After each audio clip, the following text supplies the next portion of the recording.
रमन जी नमस्कार।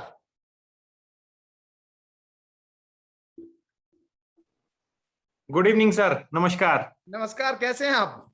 बिल्कुल बढ़िया सर। वेट आप वेट बताइए। वेट करा दिया आपसे 6 मिनट। बिल्कुल बिल्कुल सर, मैं सोच रहा था पता नहीं सिग्नल है कि नहीं है। एक्चुअली एक्चुअली मैं गांव गया था, माता जी और पिताजी को कहीं छोड़ना था। ओके ओके तो सर। वापसी में आजकल जाम का टाइम है, बड़ी भाग भाग के आया। बिल्कुल बिल्कुल। तो थोड़ा फिर भी 7 मिनट लेट हो ही गया। कोई नहीं सर। जी ठीक है, मैं लाइव सेट करता हूँ, 1 मिनट लूंगा। ओके अच्छा, ओके। फोन आपका हॉरिजॉन्टल हो सकता है? बिल्कुल बिल्कुल सर। पूरी स्क्रीन आएगी फिर। ये ये बढ़िया है, ठीक है जी, मैं सेट कर रहा हूँ। ओके।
बागवान भाइयों नमस्कार। हॉर्टिकल्चरल टॉक शो में आप सभी का स्वागत है। आज हॉर्टिकल्चरल टॉक शो में मेरे साथ मेहमान बागवान साथी हैं मिस्टर रमन सिंघा जी। आइए उन्हीं से ही उनका परिचय जानते हैं। रमन जी नमस्कार और स्वागत है आपका हॉर्टिकल्चरल टॉक शो में। नमस्कार सर, नमस्कार। सभी बागवान भाइयों को भी नमस्कार, आज जो भी लाइव पे जुड़े हैं। जी रमन जी, आप अगर अपने शब्दों में परिचय बागवान भाइयों को दें तो ज्यादा ज्यादा अच्छा मुझे लगता है बागवानों को लगेगा। बिल्कुल बिल्कुल सर। सर मेरा नाम रमन सिंघा, मेरा गांव का नाम है अमरनाल, पोस्ट ऑफिस शमातला है। ये कोटगढ़ इलाके के अंदर आता है, तहसील कुमारसैन है सर। जी ये अदानी अदानी के स्टोर से सिर्फ 2 किलोमीटर दूर है। अच्छा, बीथल बीथल वाला जो स्टोर है। बिल्कुल बिल्कुल बिल्कुल सर। बीथल से, ठीक है जी, बहुत बढ़िया। रमन जी जानना चाहेंगे आजकल सीजन कहां तक पहुंचा आपके यहाँ? तो फिर क्लोज हो गया होगा सीजन। बिल्कुल बिल्कुल सर, हमारे यहाँ पे mostly first week of July में क्लोज हो जाता है सीजन। बट हाँ जी हाँ जी हाँ जी। अच्छा मेरा जो एक्चुअल में मैं बताना चाहूंगा, जो मेरे ऑर्चर्ड की एलिवेशन है वो 3500 फीट है ओनली। अच्छा। हाँ जी हाँ जी हाँ जी। हाँ, तो फिर वहां तो बहुत जल्दी हो जाता। बिल्कुल बिल्कुल सर, तो अभी वहां पे जस्ट 2 सालों से मैंने प्लांटेशन कर रखी है रूट स्टॉक के ऊपर ही। मैं बताना चाहूंगा, मैं आपसे 2018 से जुड़ा हुआ हूँ, जब आपका थर्ड फार्म फेस्ट हुआ था 8 अगस्त 2018 को सर। तो हम भी उस फार्म फेस्ट में आए थे, आपका ऑर्चर्ड देखा, और वहां पे जाके क्लियर हुआ कि एक छोटे से पेड़ के ऊपर भी सेब उगाए जा सकते हैं और उगते हैं। तो वहां से इंस्पायर होके, क्योंकि मैं जिस इलाके से आता हूँ वो आप सभी को पता है, कोटगढ़, जहाँ पे सेब की शुरुआत हुई थी। तो मेरा रुझान सेब की तरफ नहीं था 2018 से पहले। बट जब मैंने देखा कि भाई सेब को इस तरह से भी लगाया जा सकता है, उगाया जा सकता है, और इस तरह का सेब भी पैदा किया जा सकता है, तो मैं धीरे धीरे इंटरेस्ट बना। तो मैंने 2018 में फार्म फेस्ट आपका देखा। उसके बाद मैं अपने काम पे शुरू हो गया। तो 2018 के बाद 2019 से मैंने रूट स्टॉक लाए। रूट स्टॉक 2020 में मैंने ग्राफ्ट किए लगाने के बाद, और अभी अमूमन 10 to 12 फीट उनकी हाइट है ग्रोथ वाइज। और अभी उसमें इस साल थोड़ा सा सैंपल लगा था जस्ट देखने के लिए कि किस तरह का उसमें, बाकी अभी तो शुरुआत है सर, अभी तो सीखना बहुत कुछ है सर। जी जी, बहुत अच्छा, बहुत बढ़िया। रमन जी, क्या चैलेंजेस बागवानी में देखते हैं आप? क्या क्या समस्याएं शुरुआती दौर में, कौन कौन सी समस्याएं आती हैं? जैसे शुरुआती दौर में सर समस्या, तो सर सबसे पहले तो अगर आदमी खुद मोटिवेटेड हो, सेल्फ मोटिवेटेड, मैं ये नहीं कहूंगा कि मेरे को किसी दूसरे को देख के या फिर तीसरे को देख के मोटिवेशन मिली, क्योंकि हमारा जब तक, हाँ वो देख सकता है, दूसरों को देख सकता है कि वहां से सीख सकता है, बट मोटिवेट तो खुद ही होना पड़ेगा। और दूसरे जो चैलेंजेस की बात है सर, जब हम खेत में जाएंगे तो चैलेंजेस अपने आप आएंगे, और चैलेंजेस आएंगे तो उनके सोल्यूशन भी हम अपने आप देखना शुरू करेंगे कहीं ना कहीं से।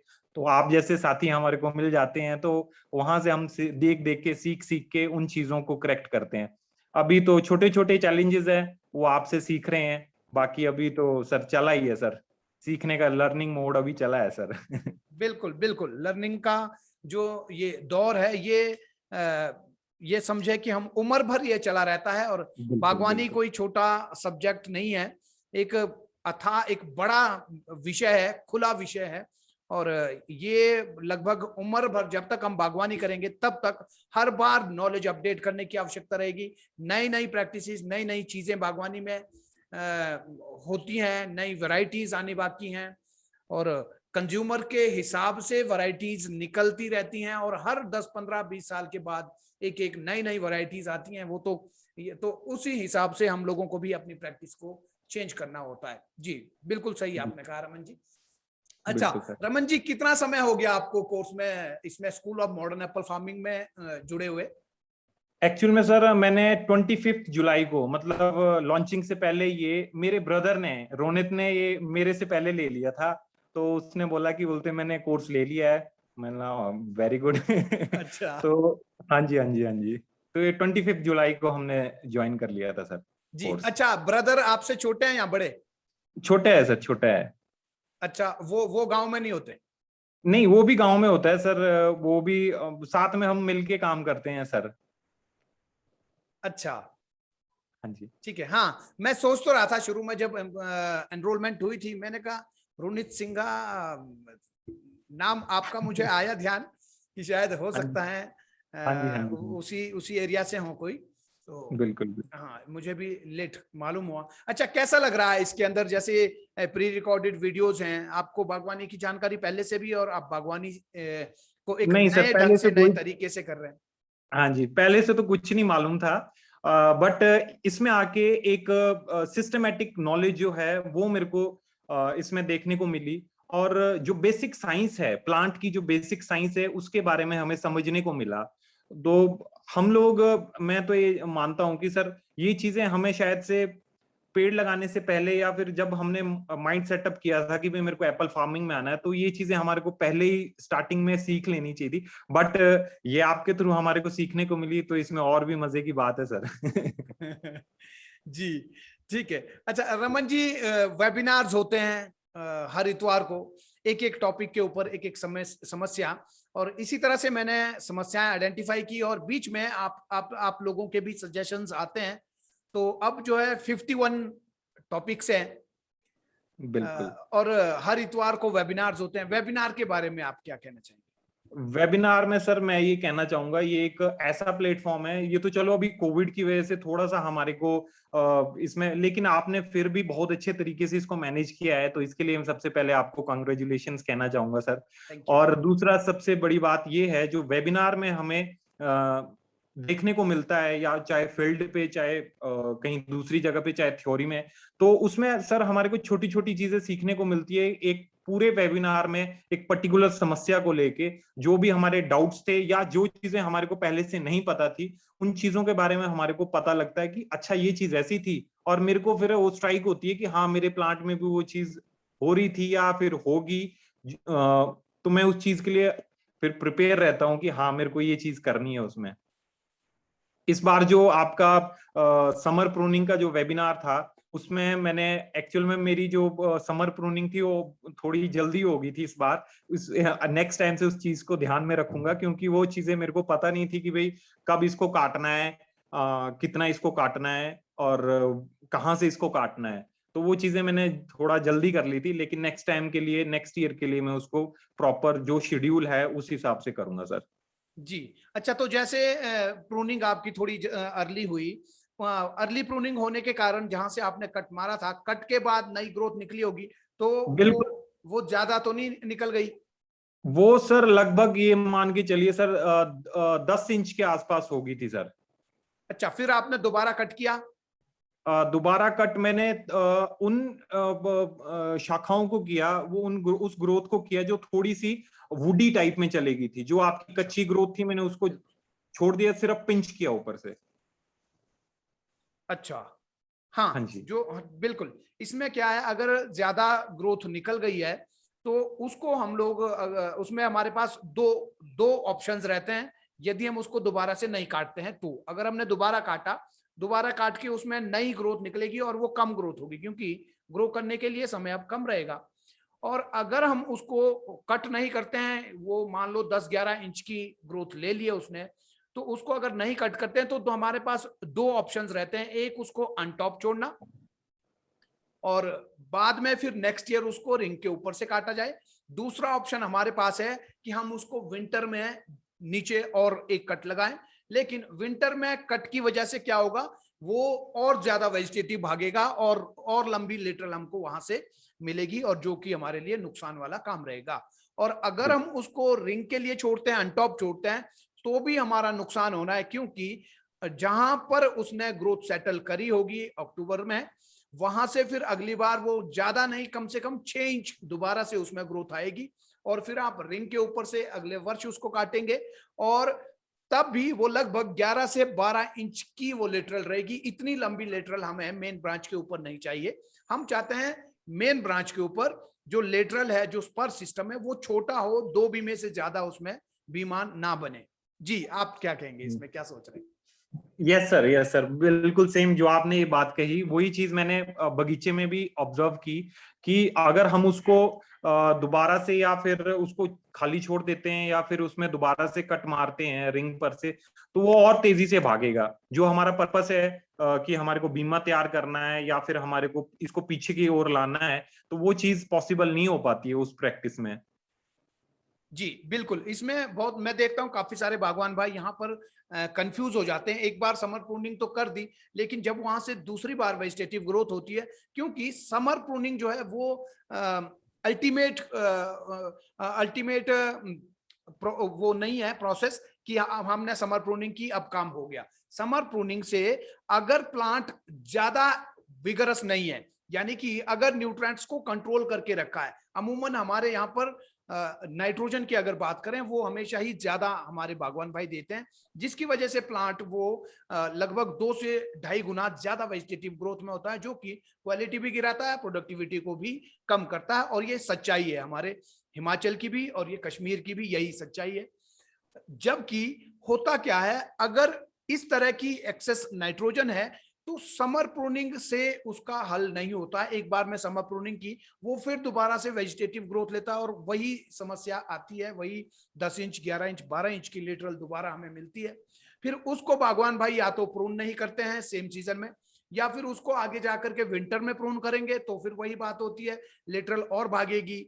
और अगर उसको प्रून नहीं करते हैं, तो फिर वो रिंग कट करते हैं नेक्स्ट ईयर, और उसमें जो है वो लेटरल काफी बड़ी होती है, और रिंग कट के बाद उसमें रिंग के पास से 1-2 बीम निकलेंगे, लेकिन नीचे का 8-9 इंच का जो लेटरल है, उसमें ब्लाइंड बर्ड्स निकलते हैं।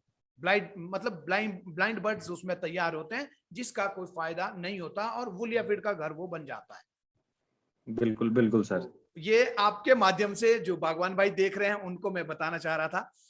आपको तो बिल्कुल। मालूम है ये सब। अब पता लग रहा है सर। जी। अभी तक मालूम नहीं था। हाँ जी। सिर्फ तो वो सुना था कि समर प्रूनिंग करनी है, समर प्रूनिंग करनी है, बट ये पता नहीं था टाइमिंग क्या है और किस तरह से करनी है। जी बिल्कुल बिल्कुल, सिंगा जी, समर प्रूनिंग में जैसे मैंने पहले कहा कि समर प्रूनिंग जो है वो प्लांट टू प्लांट वेरी करता है, और हमने क्या प्रैक्टिसेस अपनाई है न्यूट्रिशन को लेकर के, हमारा क्या शेड्यूल रहा, क्या हमारा प्लान रहा, उसके ऊपर बहुत डिपेंड करता है। नहीं तो बहुत सारे बागवान भाई ये सोचते हैं कि हमने अब समर प्रूनिंग कर ली, अब तो बीमे ही बनेंगे। तो बीमा बनना और नहीं बनना इसके ऊपर भी डिपेंड करता है कि हम इससे पहले हम क्या प्रैक्टिस न्यूट्रिशन प्लान को लेकर अपना रहे थे। वो एक बहुत जरूरी चीज है जो जिसके ऊपर बागवान भाइयों को सोचना चाहिए।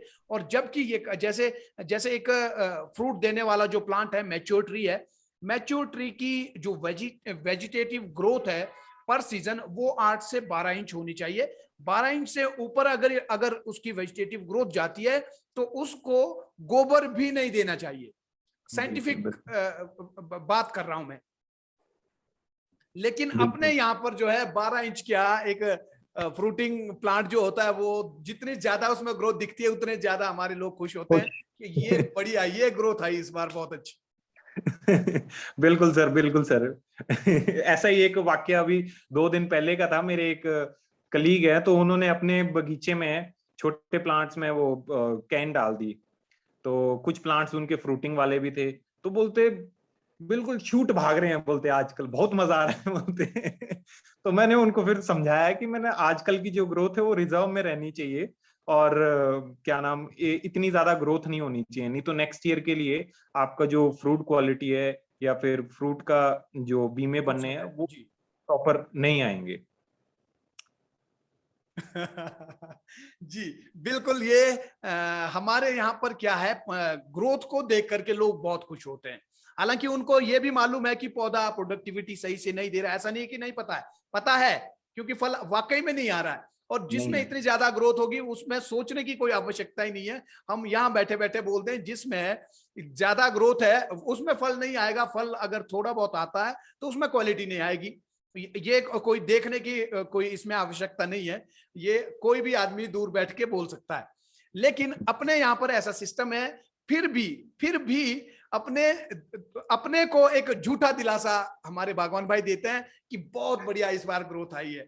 वो फल को भी भूल जाता है, कितनी पेटियां हुई वो भी भूल जाता है, कितने पैसे आए हैं वो भी भूल जाता है, और कितने में जो है माल बिका है, क्योंकि क्वालिटी अगर नहीं है तो माल बिकेगा भी नहीं।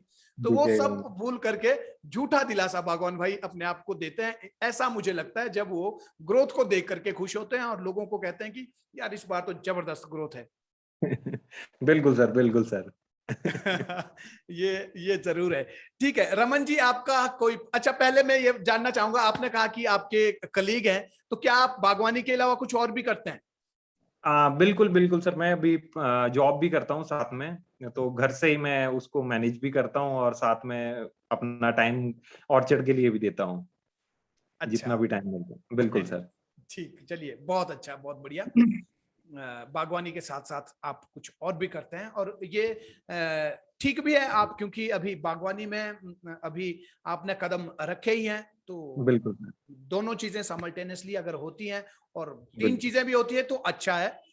बिल्कुल सर। हाँ, जो जितना भी कंफर्ट हो, बिल्कुल। हाँ, उसको बागवानी को लेके कोई कॉम्प्रोमाइज नहीं है इसमें भी। मेरे को जब भी मौका मिलता है तो मैं वहां से भी स्किप कर जाता हूँ। अच्छा, हाँ जी, हाँ बिल्कुल जी। बिल्कुल, बागवानी में के साथ कोई कॉम्प्रोमाइज नहीं होना चाहिए। क्योंकि सर हम प्लांट वेट नहीं कर सकता है। प्लांट का जो अपना टाइम है वो अपना टाइम लेगा सर। बिल्कुल बिल्कुल, बढ़िया जी। अच्छा रमन जी, आपका कोई प्रश्न? बिल्कुल सर, मेरा प्रश्न तो बहुत सारे हैं, बट आज एक प्रश्न। टाइम की थोड़ी लिमिटेशन है। तो एक मेरा सर सबसे बड़ा ये क्वेश्चन है, मेरे को जो अभी तक मेरे को लग रहा है कि मेरे को आने वाले टाइम में फ्रूट को लेके क्या दिक्कत आ सकती है। एक्चुअल में मेरी जो एलिवेशन है वो बहुत लो एलिवेशन है। तो इसके लिए मैं सबसे पहले तो आपके छोटे भाई जिगी चौहान जी को मुबारकबाद देना चाहूंगा। एक्चुअल में जब मैं 2018 में मैं फार्म फेस्ट में आया था, तो मैंने उनसे बात की थी कि सर मैं ऐसे ऐसे इस एलिवेशन पे मैं प्लांट लगाना चाहता हूँ।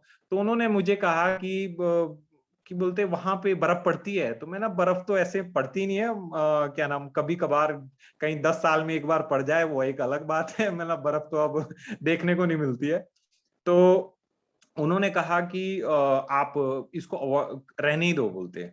तो मेरे को थोड़ा सा कहीं ऐसा भी लगा, यार मेरा मन है करने का और भाई साहब बोल रहे हैं कि रहने दो। तो फिर मैंने सोचा मैं क्यों ना थोड़ा सा एक्सपेरिमेंट किया जाए। एक्चुअल में मैं एक्सपेरिमेंट को मानता हूं कि जब तक हम एक्सपेरिमेंट नहीं करेंगे तब तक हमारे को कोई चीज सीखने को भी नहीं मिलेगी और कोई नई चीज सामने भी नहीं आएगी। तो फिर मैंने वो थोड़ा सा चैलेंज भी लिया, मैंने करके देखूंगा। तो अभी मेरे को जो जहां तक लग रहा है ग्रोथ वाइज कोई प्रॉब्लम नहीं है, थोड़ा सा हमारे को ग्रोथ को चेक करना जरूरी है वहां पे। और दूसरा हमारा जो डॉर्मेंसी पीरियड है वो बहुत लेट जाता है, और जो हमारा बड ब्रेक है वो भी थोड़ा सा लेट हो जाता है। तो इसके लिए मैं थोड़ा सा सुजेशन चाहूंगा सर कि मैं किस तरह से अपना डॉर्मेंसी पीरियड, तो चलो हम उतना नहीं भी कर सकते हैं, बट जो थोड़ा सा फ्रूटिंग वाला इशू है उसको मैं किस तरह से थोड़ा जल्दी ला सकता हूँ सर। जी, इसके लिए आप देखें, एक तो आप लीफ फॉल आप थोड़ा जल्दी करवा सकते हैं यूरिया का यूज करके। एक ये हो सकता है कि आप लीफ फॉल टाइम से अगर कर लेते हैं, क्योंकि वहां ग्रोथ में प्लांट काफी देर तक रहता है। दूसरा, न्यूट्रिएंट्स को हम लोग जो है अगर लेट डालते हैं तो भी पौधा जो है डोरमेंसी में लेट जाता है। बहुत ज्यादा लेट अगर आप न्यूट्रिएंट्स डाल रहे हैं तो भी पौधा डोरमेंसी में लेट जाएगा। तो वो जो टाइमिंग है, टाइमिंग के हिसाब से ही होना चाहिए। और पत्ते आप जल्दी झाड़ सकते हैं। और सर्दियों में आप अगर इरिगेशन कर सकते हैं, स्प्रिंकलर ओवरहेड स्प्रिंकलर से अगर आप इरिगेट कर सकते हैं, तो सर्दियों में चिलिंग रिक्वायरमेंट जो है वो उसको पौधे की पूरी हो सकती है। बिल्कुल सर, वो मैं लास्ट ईयर भी किया था, तो इस बार भी मैं उसको करूंगा सर। हाँ जी, क्योंकि दिसंबर में टेम्परेचर वैसे रहता है डाउन, तो और बिल्कुल दिसंबर में ही जो चिलिंग रिक्वायरमेंट नीचे वाले एरियाज में खास करके वो दिसंबर में ही होती है। जनवरी में फिर टेम्परेचर उठना शुरू हो इंक्रीज जाता है। होना। बिल्कुल सर। और ये जो सर स्प्रिंकलर है, जहां तक मुझे लगता है, क्योंकि लास्ट ईयर भी किया था मैंने, तो मेरे को लगता है सर अगर मैं इसको रात को 2 बजे से सुबह के 6 बजे के बीच में करूं तो बेस्ट, जहां तक मेरे को लगा, जहां तक बिल्कुल मैंने भी पढ़ा। बिल्कुल बिल्कुल, ये आप लेट नाइट में करें तो दिन में करने से कोई फायदा नहीं है, दिन में कोई इसका फायदा उल्टा असर होगा। अगर लेट बिल्कुल नाइट आप करते हैं तो एक तो पहले ही टेम्परेचर और ज्यादा डाउन होगा, और ऊपर से आप जब पानी डालेंगे तो और जो ऑर्चर्ड का जो माइक्रो क्लाइमेट है उसमें भी कम से कम 2-2.5 डिग्री का उसमें भी अंतर रहेगा, इतना नीचे वो भी लेके आएगा। तो इस तरह से, और टेम्परेचर अगर पहले ही डाउन है तो वो जो है उसमें जो आइस बनती है, बिल्कुल बिल्कुल तो सर, बिल्कुल वो वहां भी वो भी आपको फायदा मिलेगा। चिलिंग आवर्स को कंप्लीट, हाँ जी बिल्कुल बिल्कुल बिल्कुल, सर। तो लेट लेट नाइट करके ज्यादा फायदा है। आप 11-12 बजे के बाद करें या सुबह के समय में करें तो बिल्कुल बढ़िया रहेगा। और सर जैसे बर्ड ब्रेक पे मेरे को जल्दी लाना हो, तो इस एलिवेशन पे कितना, कौन सा टाइम सही रहेगा सर बर्ड ब्रेक का सर, जो अब इस एलिवेशन के सूटेबल है सर? जी, देखिए, बर्ड ब्रेक नीचे वाले एरियाज में आप यूं समझे कि लगभग आपके यहाँ पर फेब लास्ट या मार्च के फर्स्ट वीक में होना चाहिए बर्ड ब्रेक, ताकि ओके जो फ्लावरिंग का जो समय है वो लगभग अप्रैल के पहले हफ्ते या मार्च के लास्ट वीक में, 25 मार्च के आसपास, 28 मार्च के आसपास आपके यहाँ पर फ्लावरिंग होनी चाहिए। Okay sir. जी, और अच्छा, इसके साथ डोरमेंट साथ ऑयल आप कब करते हैं? डोरमेंट ऑयल, अब डोरमेंट या लास्ट ईयर एशेमो? तो लास्ट ईयर तो मैंने किया नहीं था उसमें, मगर हम ये करते हैं आफ्टर 20 जनवरी के बाद, 25 के बाद। जी, ठीक है, उसको आप थोड़ा सा और लेट कर सकते हैं। बिल्कुल सर। ये सर 10 या 15 फरवरी के आसपास करना ठीक रहेगा सर? बिल्कुल बिल्कुल बिल्कुल, ग्रीन टिप के आसपास, ग्रीन टिप जब आती है उसके बाद आप उसको करें, क्योंकि मुझे लगता है आपके यहाँ पर फिर फेब लास्ट वीक या में बर्ड ब्रेकिंग होती होगी, बिल्कुल बिल्कुल सर, बिल्कुल है ना सर। जी? हाँ, तो बिल्कुल बिल्कुल आपका जो अगर आप डोरमेंट ऑयल यूज करते हैं तो वो लगभग फेब लास्ट वीक में ही डोरमेंट ऑयल की आप स्प्रे कर सकते हैं ग्रीन टिप या सिल्वर टिप पर। और समर ऑयल की स्प्रे आप थोड़ा और लेट कर सकते हैं, मार्च के दूसरे हफ्ते में जब हाफ इंच लीफ आएगा। ओके सर, ओके जी सर, जी बिल्कुल। Okay sir. अच्छा रमन जी, आप कुछ कहना चाहें बागवान भाइयों को? बागवान भाइयों को सर सबसे पहले तो मैं यही कहना चाहूंगा, बागवानी के साथ साथ सर जो हमारा अभी क्लाइमेट, सबसे बड़ा इशू आज की डेट में क्लाइमेट है। क्योंकि क्लाइमेट अगर हमारा सही नहीं रहेगा तो हमारा बागवानी भी सही नहीं रहेगी, हम जो नई नई प्रैक्टिसेस कर रहे हैं वो भी सही नहीं जाएंगी।